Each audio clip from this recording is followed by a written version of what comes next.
네, 안녕하세요. 세뇌탈출입니다.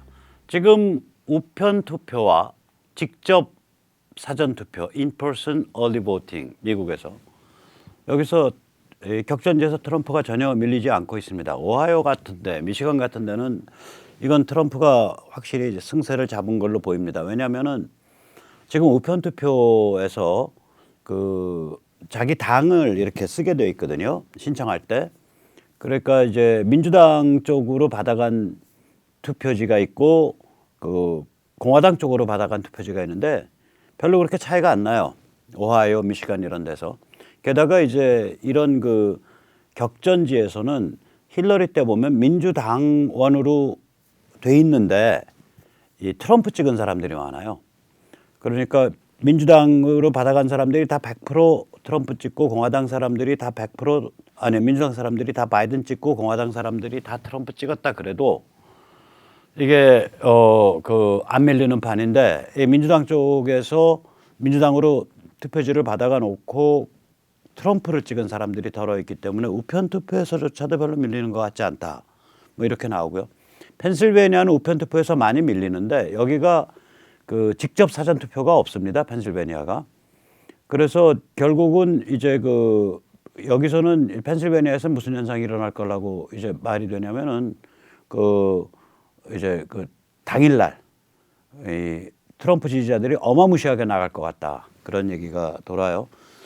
펜실베니아는 이맘때 힐러리와 트럼프에 대한 여론조사보다 지금 바이든과 트럼프 사이의 여론조사가 훨씬 트럼프한테 유리합니다. 한 2, 3%포인트 트럼프 쪽이 더 높습니다. 그래서 지금 바이든 진영 패닉에 빠졌다고 그런 얘기가 돕니다.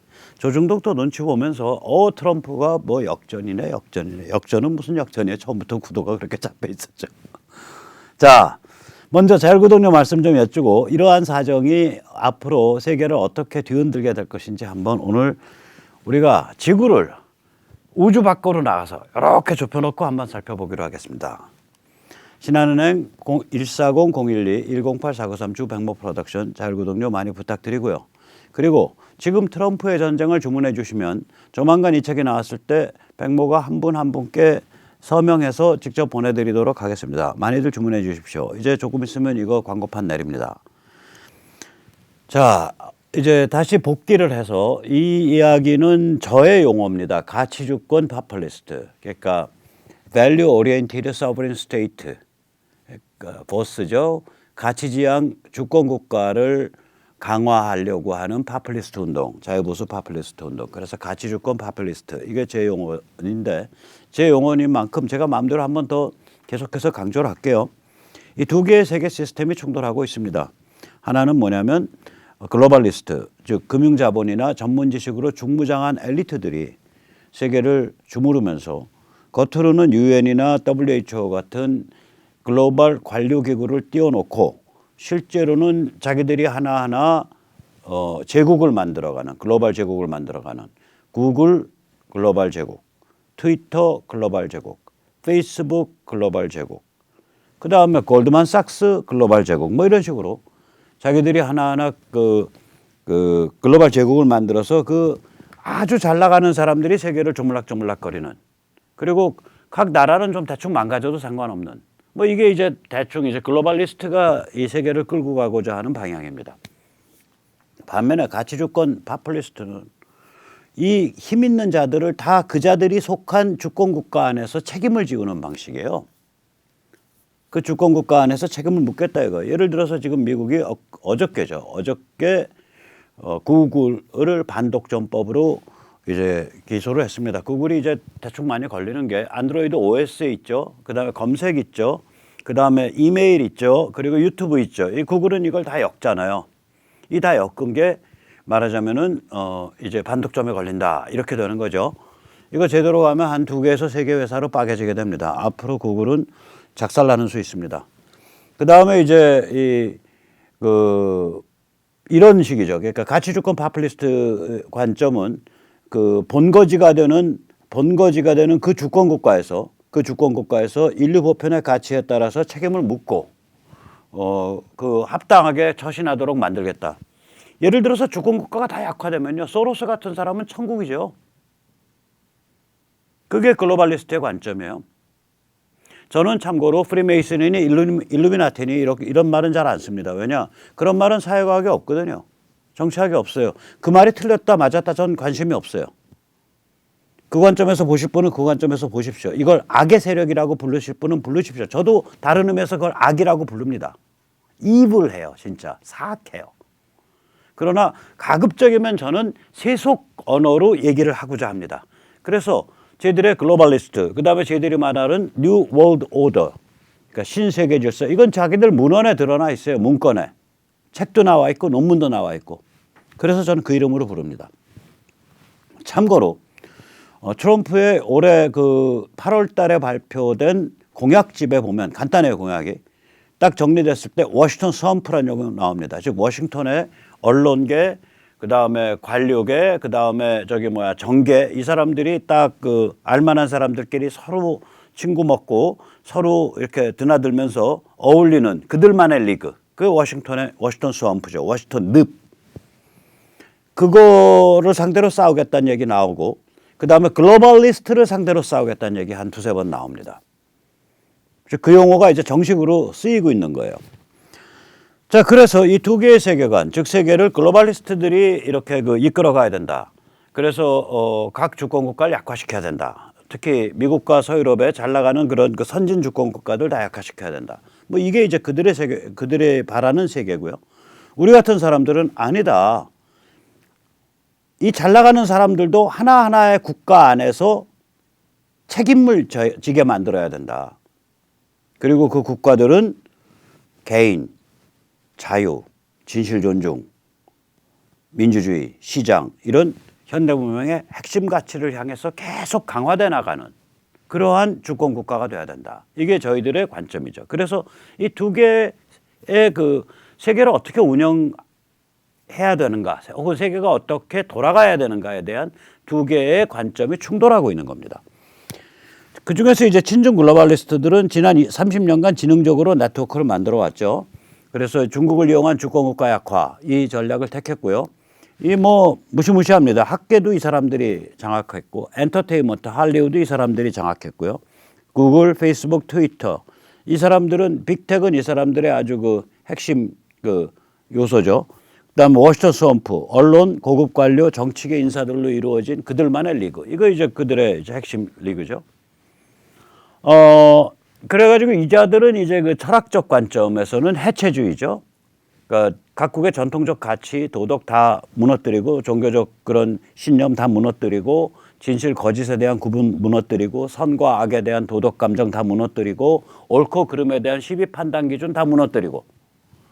그래서 전부 다 무도덕한 개인으로 만들어 놓고, 그래 놓고 세상은 돌아가야 되니까 잘 나가는 사람들이 그렇게 얘기하면은 그건 친일파입니다. 그런 식의 발상은 그거는 파시즘입니다. 그런 식의 발상은 그건 성차별주의자입니다. 그런 식의 발상은 백인 우월주의 내지는 인종차별주의입니다. 이렇게 이제 도장을 찍는 거죠. 이제 낙인을.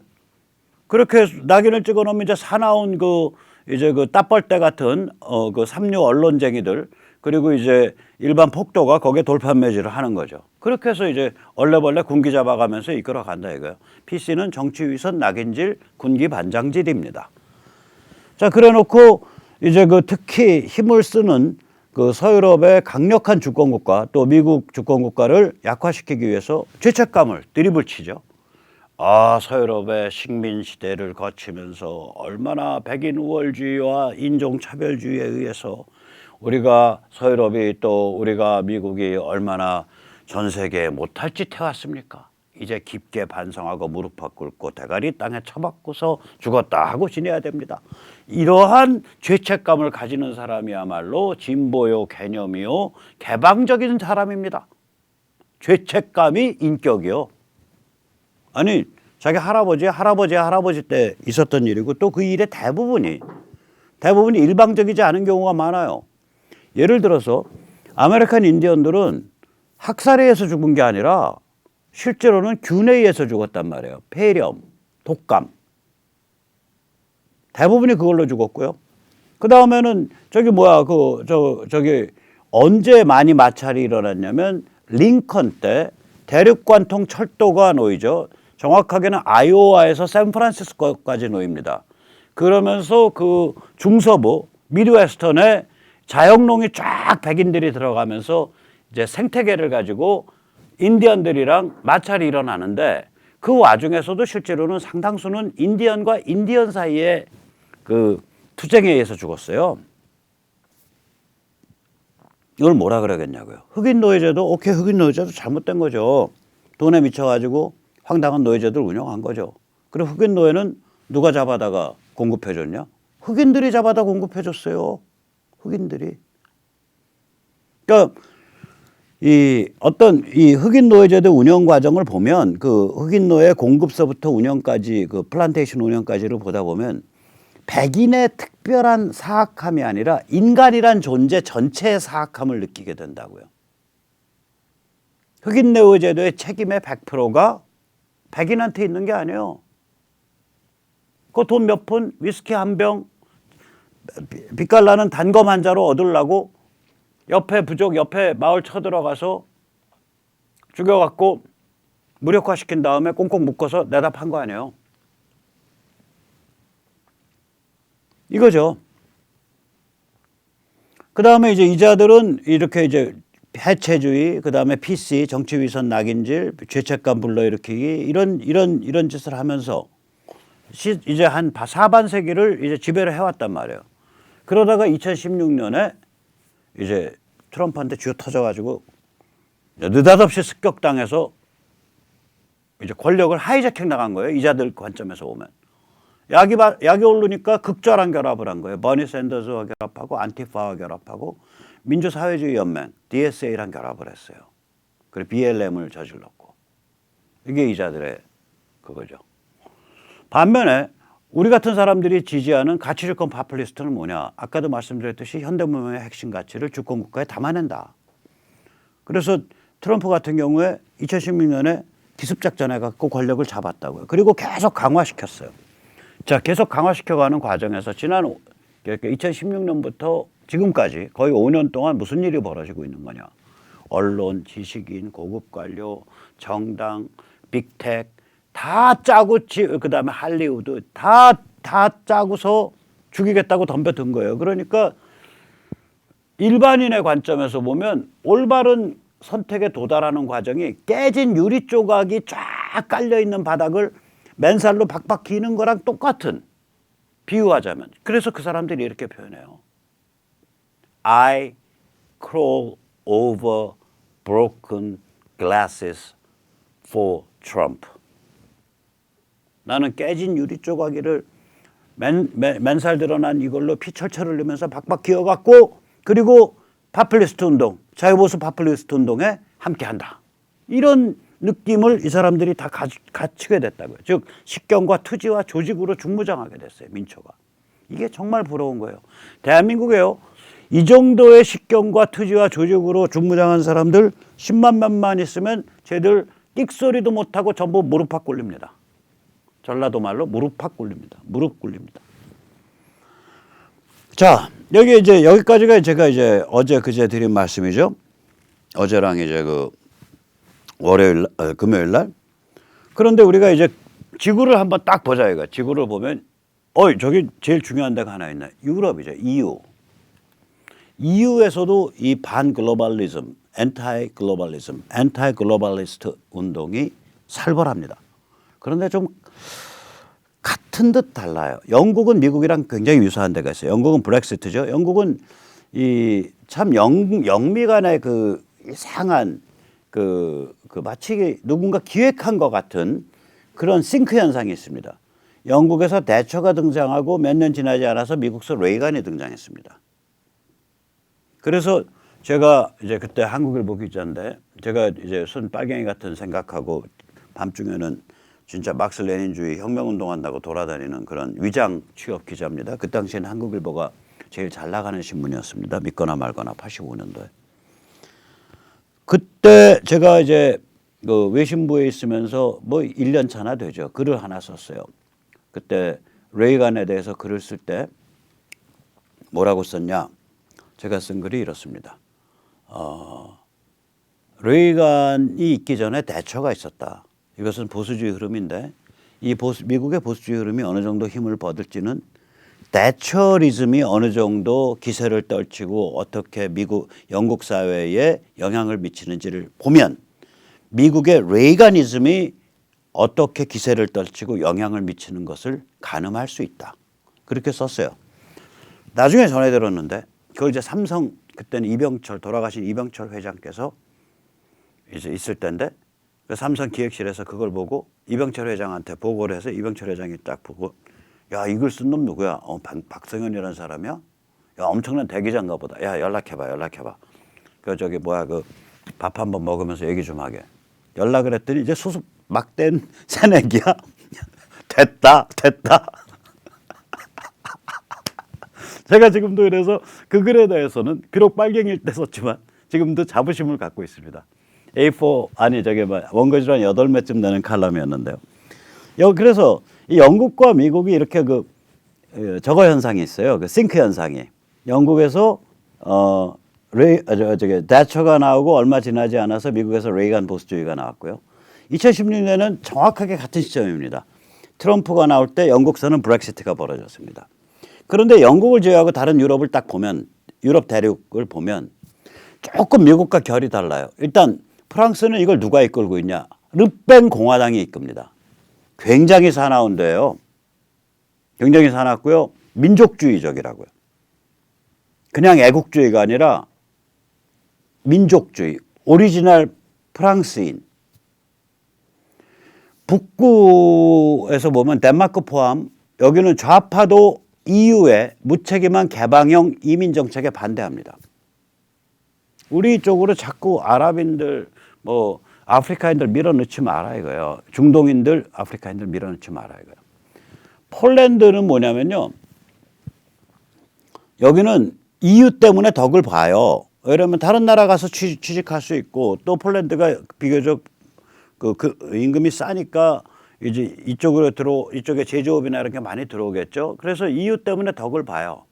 그런데도 불구하고 EU의 특히 이 무책임한 개방형 이민 정책에 대해서 또 EU의 PC 아까 정치위선 낙인질에 대해서 EU의 해체주의에 대해서 엄청나게 반발을 일으키고 있으며 이것을 민족주의 우파 카톨릭으로 표현하고 있으며 이러한 흐름, 카톨릭은 다른 나라에는 안 적용되지만 이러한 흐름을 반영하는 12개국 정도 되는 블락의 대표 주자입니다. 그래서 지금 EU가 내부적으로 제일 골아파하는 게 폴란드입니다. 잘라내지도 못하고 앉지도 못하고 난리가 아니에요. 헝가리, 체코 이건 폴란드와 함께해요. 그러면 이 유럽의 이 흐름을 우리가 유로스캡티시즘 그러니까 EU 약화주의라고 부르거든요. 스캡틱이라는 건 야 그래가지고 되겠어? 그거 안 될 것 같은데 하고 의심하는 걸 스캡틱이라고 그러죠. 그래서 유로스캡티시즘 이걸 우리말로 하면 저거 번역하라 그러면 EU 약화주의입니다. 이 EU 약화주의가 지난 몇 년 동안 엄청 강화되고 있습니다. 그런데 EU 약화주의가 곧 반글로벌리즘이죠. 왜냐하면 EU라는 것은 유럽판 글로벌리즘을 EU라고 부를 수 있으니까. 그게 단순히 유럽 국가연합 만들겠다는 게 아니에요. 거기에 보면 아까 말씀드린 해체주의, PC, 죄책감 이걸 기본 철학적 토대로 해서 국경 허물고 누구도 책임 안 지는 저기 관료체제 위에다가 띄워놓고서 전부 책임의 분산 그러니까 누구한테 무슨 책임이 있는지 없어지는 거죠. 그리고 국경 이민 장벽 다 없애고 이렇게 해서 이상하게 컨트롤하고 있는 거예요, 이게 지금. 그러면 이러한 상황에서 각 국가가 민족주의적 우파 그래서 그걸 밀고 나온다고요. 우리 폴란드인들, 우리 프랑스인들 이런 식으로. 프랑스는 좀 약하고요. 특히 폴란드, 체코, 헝가리 이런 데 굉장히 강합니다. 그러면 글로벌리스트 입장에서는 이렇게 민족주의 성향을 밀고 확 나오니까 야 쟤들은 국가주의자야. 너희 2차 세계대전 때 그거 기억 안 나냐? 서유럽 사람들은 국가주의에 빠지면은 대책 없어. 서로 잡아 죽이고 전쟁 나고. 쟤들은 극우야. 그런 식으로 역사적 배경, 역사적 사례, 역사적 사실을 가지고 이걸 낙인을 찍고 몰아붙이는 거예요. 그게 가능하다고요. 유럽이 그런 약점이 있습니다. 자, 그러거나 말거나 이번에 이제 며칠 전에 이제 프랑스에서 대형 사고 하나 터졌죠. 이 학교 교사예요. 만 7살짜리. 참 안 된 분인데 사무엘 파티라고 읽을 겁니다. 영어로는 사무엘 페이트인데 아마 이거 사무엘이라고 안 하고 사무엘쯤으로 읽을 것 같아요. 아마 초등학교 교사로 느껴져요. 왜냐면 퓨필한테 가르쳤다라 그러니까 중학교 고등학교만 돼도 스튜던트라고 하지 퓨필이라고 안 그러죠. 이게 10월 달에 가르쳤는데 이 사람이 뭘 가르쳤냐. 이 만화를 일단 좀 보셔야 돼요. 이게 기어 올라가면 2015년 사건입니다. 2015년 1월 7일 날 샬리 앱도라는 이게 만화 회사인데 정치 풍자 만화를 발간하는 회사예요. 이 샬리 앱도를 그 이슬람 테러리스트 2명이 습격을 해서 12명을 잡아 죽인 사건이 있어요. 2015년 1월 7일에. 왜 잡아 죽이게 됐냐? 2006년부터 이 무슬림을 이렇게 그 무슬림 입장에서는 이렇게 기분 나쁜 만화를 많이 그린 거예요. 예를 들어서 이 만화요. 뭐 여기 보면은 이제 뭐라고 되어 있는 거냐? 웃지 않으면 태형 백대. 모하마드가 웃지 않으면 태형 백대라고 말했다. 그러니까 웃어라 이거 세상. 왜 이렇게 근엄하게 사냐? 이 샬리 앱도는 좌파 아주 통렬한 좌파입니다. 그러니까 좌파 그 시니시즘입니다. 그러니까 요새 이제 진중권이가 좀 착해져가지고 진중권 씨가 착해져서 문팔육 많이 비판하죠. 그 사람 원래 재주가 있으니까 아주 통렬하게 비꼬죠. 그런 식이라고 생각합니다. 좀 정신 차린 착해진 진중권. 샬리 앱도라는 데가. 근데 진중권보다 훨씬 용감해요. 2006년부터 이걸 하니까 그때부터 무슬림 테러로 지정이 돼요. 무슬림 테러 대상으로 지정이 됩니다. 그런데 계속해서 한 거예요. 그래서 마침내 2015년 1월 7일 무슬림 테러로 지정된 지 한 10년 만에 이 그 아버지 쏴 죽이고 아버지 옆에 있던 그러니까 그 직원 앞에 이제 그 테러 대상이 되니까 이제 전부 맥시멈 보안이 됐을 거 아니에요. 그 어린 여자 있는 앞에서 아버지 쏴 죽이고 그 여자 꼬마애 한 10살 먹은 꼬마애 보고 너 그 비밀번호로 해서 문 열어 해서 문 열고 쳐들어가서 안에 있던 사람 다 쏴 죽인 거예요. 12명을 쏴 죽였어요. 그래서 이 초등학교 교사 사무엘 파티가 이제 그로부터 이제 5년이 지난 거예요. 쏴 죽인 상태에서 5년이 지난 이쯤에 들어서 이 초등학교 학교 교사 사무엘 파티가 애들을 교육시키면서 샬리 앱도 만화를 몇 개 보여주면서 표현의 자유라는 게 뭐냐 이걸 가지고 애들을 토론을 시켰다고요. 근데 그 애들 중에는 이제 무슬림들이 있어요. 그러니까 이제 또 미안하다. 근데 우리가 이 문제 생각해 봐야 되는데 너가 정 마음이 안 좋으면 그냥 집에 가도 돼. 굉장히 친절한 사람이야. 굉장히 점잖고. 이 소문이 퍼지니까 이제 그 동네에 있는 러시아 체첸 출신, 체첸이 그 러시아에 그 통합 안 되겠다고 운동하죠. 그 체첸 출신 이제 무슬림 소년 18살짜리가 격분을 해서 이 선생 퇴근하는 걸 기다렸다가 학교 앞에서 선생을 기습을 해서 그냥 죽인 게 아니라 칼로 목을 자른 거예요. 그 다음에 누군지 모르는데 그 목 잘리고 그 들고 서 있는 사진을 트위터에다 올렸어요 또. 그러는 와중에 이제 삐뽀 하고 경찰이 와서 경찰 대항하니까 경찰에 안 잡히겠다고 대항하니까 현장에서 사살됐습니다. 그리고 이 학생한테 이 테러범한테 이 샬리 앱도란 교사 사무엘 파티란 자가 이런 황당한 걸 가르치고 쟤 죽여버려야 된다라고 말을 퍼뜨린 학부모들 또 그 말을 퍼뜨린 학생들 그리고 그 주변에 이슬람 극단주의자들 한 기백 명이 지금 체포되거나 추방당했습니다. 굉장히 큰 사건이에요. 그래서 이게 이제 사무엘 파티 이번에 그 숨진 그 학교 선생 사진이고요. 이렇게 숨지니까 이제 프랑스에서 당연히 EU를 약화시키고 이민 정책 강화하고 반글로벌리즘으로 가야 된다. 이런 그 흐름이 나오겠죠. 그러니까 저렇게 이제 뭐 한 수만 명이 지금 시위를 하고 있고요. 이게 이제 여기에 주스이 사무에 그러면 아마 이게 내가 사모에다 이 소리죠. 이런 팻말 들고 저렇게 수많은 사람들이 시위를 하고 있습니다. 결국은 이런 이슬람 테러리즘은 프랑스 사회를 이유 약화주의 방향으로 내몰게 될 거고요. 프랑스의 르팽 공화당, 이른바 메이저 언론이 극우라고 많이 하고 실제로 굉장히 민족주의적인 데가 있기 때문에, 그러니까 민족주의 국가주의 냄새가 확 나는데요, 거기가. 이제 그런 흐름이라고 뭐 비판을 듣던 안 듣던 그런 흐름으로 프랑스가 많이 가게 되겠죠. 그럼 이유는 어떻게 되는 거냐? 이유 지금 두 기둥은 프랑스하고 독일입니다. 독일 메르켈 쪽하고 프랑스하고 둘밖에 없어요.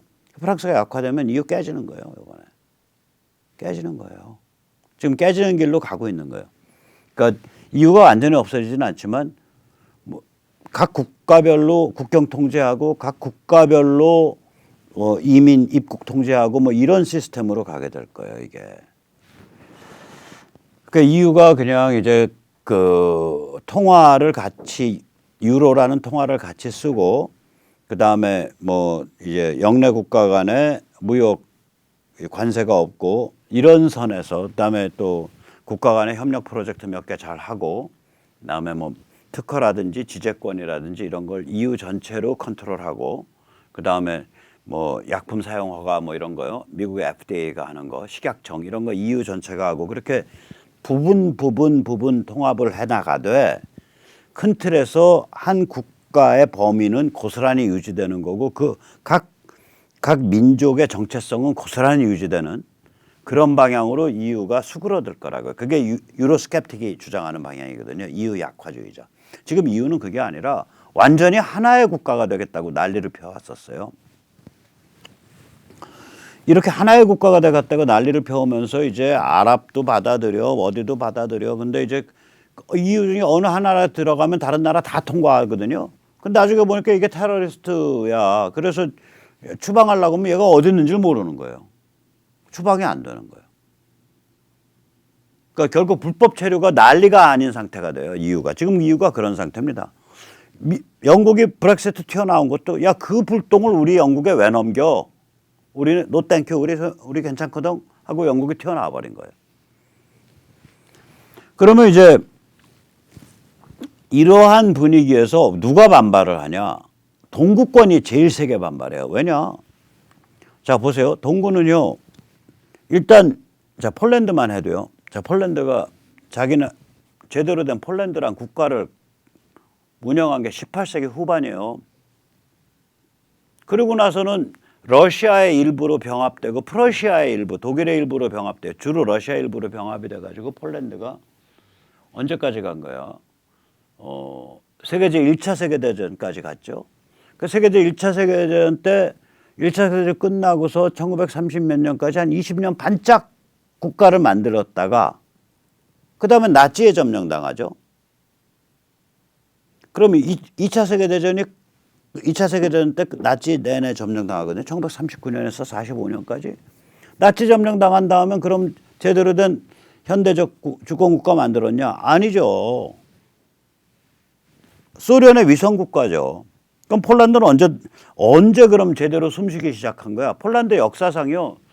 폴란드가 제대로 숨쉰 게 1989년, 89년경인데 89년부터 치면은 지금까지 폴란드가 방해받지 않고 독립국가로 숨쉰 게 90년대, 10년, 2000년대, 2010년대, 30몇 년이니까 18세기 이후로 방해받지 않고 폴란드가 자유롭게 독립국가로 숨쉰 게 30년 이상 이어진 게 지금이 처음이에요. 20세기 그 간전기라 그러죠. 1차 세계대전과 2차 세계대전 사이 20년 딱 숨쉬다가 망해버렸고요. 지금은 30년 넘게 숨쉬고 있는 거죠. 독립국가로. 그런데 폴란드 사람들 장난 아니잖아요. 굉장히 뛰어난 사람들이거든요. 그러니까 당연히 민족주의적 그 욕구가 강하게 있죠. 그런데다가 여기가 보세요. 자, 만약에 아랍이나 혹은 아프리카 흑인들이 유럽에 잘 못 들어온다. 이런 상태면 자, 좀 월급 좀 덜 줘도 되는데 똘똘한 사람들 누구야? 아, 거기 폴란드 사람들 있어. 그 사람들 착하고 순박하고 똘똘해. 그래서 굉장히 잘 뻗어나갈 수 있어요. 그러니까 당연히 야 EU 저기 뭐야 그 울타리 잘 세워. 그 막 이민 막 함부로 받고 여기 유럽 다 내주면 안 돼. 이런 운동이 벌어질 수밖에 없는 거예요.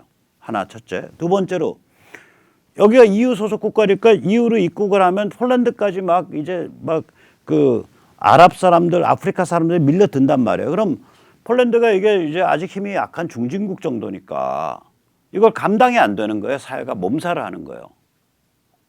야, 우리 아프리카 싫어. 우리 중동 사람들 오지 마.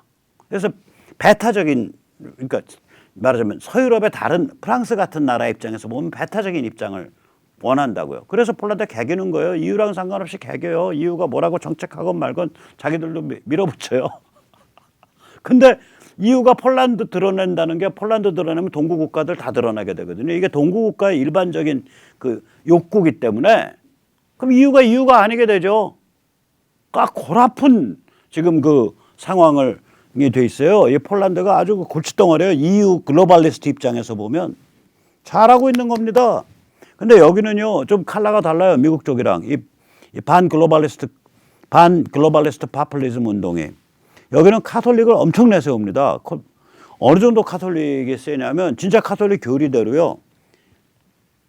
자녀를 7명, 8명, 10명 있는 집들이 있어요. 피임하지 않아서. 더 낳는다는 거예요. 계속 낳는다는 거예요. 폴란드 앞으로 인구 많이 늡니다. 여기 아주 정통 카톨릭이에요. 폴란드가 우리가 공산국가라고 해도요. 저기 북한하고는 완전히 다릅니다. 이게 클래스가 있던 데 아니야. 클래스가. 그래가지고 저기는요. 그 공산주의 할 때도 집단 농장을 못했어요. 그래서 이 농민들이요. 이 그 공산 정부 그 저기 속여먹는 재미가 아주 쏠쏠했어요.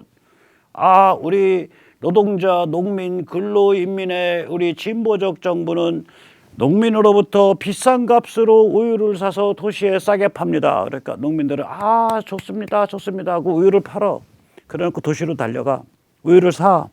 다시 농촌으로 갖고 와. 또 부어넣어 또 팔어. 여긴 집단 농장을 못 했어요. 여긴 그리고 종교를 못 따라잡았어요.